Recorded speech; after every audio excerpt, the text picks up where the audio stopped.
Welcome aboard for another video. Thanks, Conductor Keith. Bear with me, I have the sniffles. In fact, I'm supposed to be at my friend Michael Franklin's today out in Carleton Place running live steam large-scale trains, but I'm sick. So instead, I'm at home where I'm going to show you this. It's not large scale, it's O-gauge. It's from the United Kingdom. It's made by Leach in Rochester in the 1970s, maybe into the 80s. This is a Ginty type locomotive and there's very little online about it. I don't know exactly how rare they are, how common they may or may not be in the United Kingdom. Here in Canada and North America, and I've lived literally all across Canada. And I have been to numerous train shows over my life. I have never seen one of these things in person, but I figure they're probably fairly common in the UK. Somebody can put in the comments whether they agree with that or not. I really want to thank John G on Isla for providing this locomotive. I've already test run it. It's interesting. It was a bit of a learning curve. Every new live steam locomotive you have is. Since then, I've found tiny snippets of information. See, I do have bloopers. Since then, I've found tiny snippets of information online that will help guide me. So why don't we talk about this locomotive, do a walkthrough, and then run the thing. So here it is alongside my Bassett-Lowke live steam locomotive, also methylated spirits driven. Now this locomotive has your simple forward and reverse. This one has an actual steam regulator, like you will see on the large scale locomotives. So this will give you an idea of the size of this engine. It's quite small. This is the only image of original paper that I could find online. This sheet gives the dimensions of the locomotive and some other data, but does not have the operating instructions. So this little Ginty has a very fine safety valve, also water fill. I did test the safety valve to make sure it worked. So what I have found online is that the original manufacturing instructions suggested that you put 40 milliliters of water in the boiler. You come under here and there's this clamp sort of press fit burner. The original instructions suggested 21 milliliters of methylated spirits. Now, I'm not sure how to measure 21 milliliters. With my eyesight especially, I think I'm just gonna measure out 20 and be done at that. You can see there's a vent in there for when the alcohol is being burned and it lowers, you have an air vent. These I looked under magnifying and these are definitely old asbestos wicks. They're still working excellent, so I'm just going to leave them there. Modern ceramic wick material would work as well.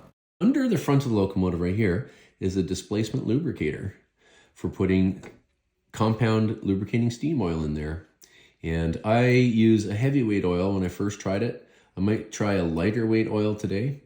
When I first ran it, I found that once I opened the steam regulator, there's not a lot of control of low end speed. It tends to go fast. And that might be part and parcel of the fact that that's one cylinder. As you can see when I turn it, right there, there's one cylinder. And this piece here is the valve, the timing valve. It will go, and it'll go fairly quick, and not a lot of slow speed.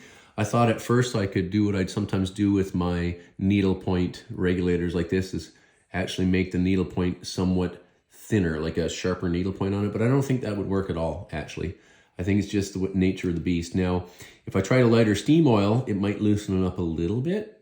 So there's a little less lock in there. I don't know, but we'll try today and see what happens. One criticism online is that the flanges are not deep enough. I ran this only once, like I said, and I've run it on Mammoth track, and it did fine there. If you're going to run this on old Hornby or Lionel tin plate, tubular track, I imagine it would climb. Even on a fairly broad curve, I imagine it might climb, because the flanges are quite small. You can't scale down physics. It'd be nice if the flanges were a little deeper. Now, if you look on in there, you'll see two things that I really, really like. You see 3 brass tubes. I meant copper. 2 of them, the 2 outside ones, come out of the boiler and into the boiler.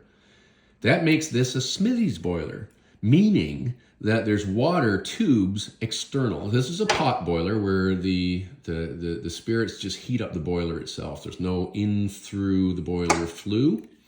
But a Smithy's boiler is kind of like, it's not really halfway in between a true flued boiler and a pot boiler, but what it does is it adds extra heating surface. So these come down from the boiler full of water, and what it does is it greatly increases the heating surface of the flame. So that's called a Smithy's boiler. Now on to the pipe in the middle. The pipe in the middle is the steam that comes from the boiler and goes to the cylinder. Now well actually first it goes to the lubricator. What I like about this is that means that it too goes through the flame and thus acts as a primitive sort of, but definitely effective superheater. So it superheats the steam on the way to the cylinder. That's nice too. So this really is finely made, very finely engineered. I have heard online to make sure that you keep it oiled when not in use, because the pistons, the valve piston and the cylinder piston, can rust. And apparently there's pactic glands in there too. And what you don't want is you don't want the cylinders to rust and causing steam to leak out through. I've also read online that for some, these, the pins here, the screws that hold the side rod in, can sometimes become loose. So after I read that, I decided to check them.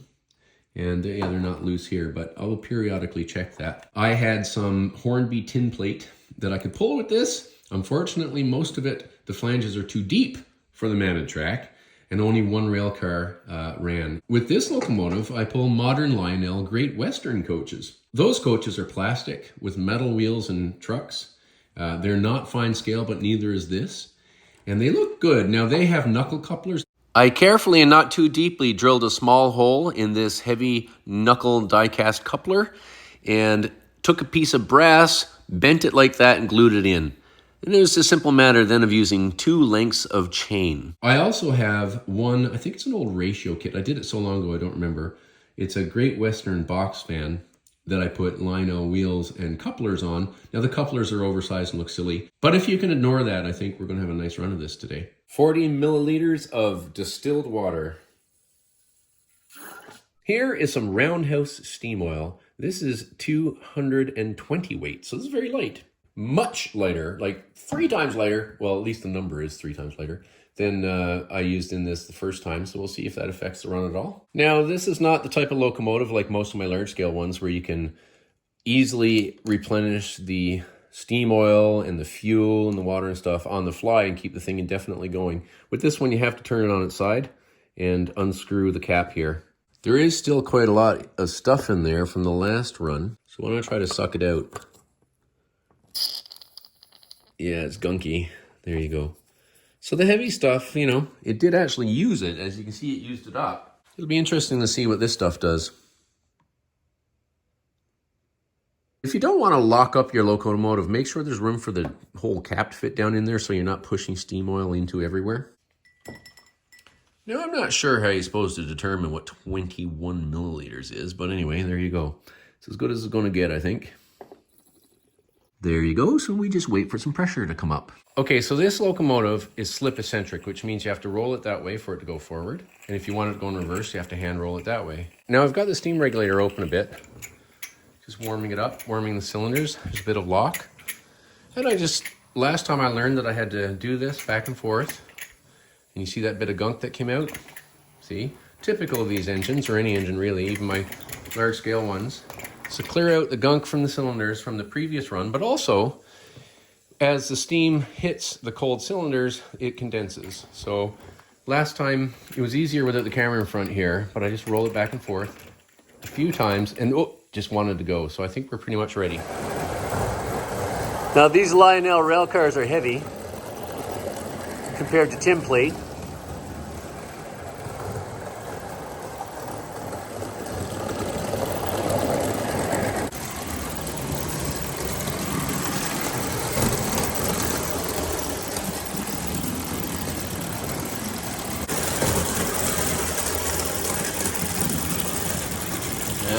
My son's cars.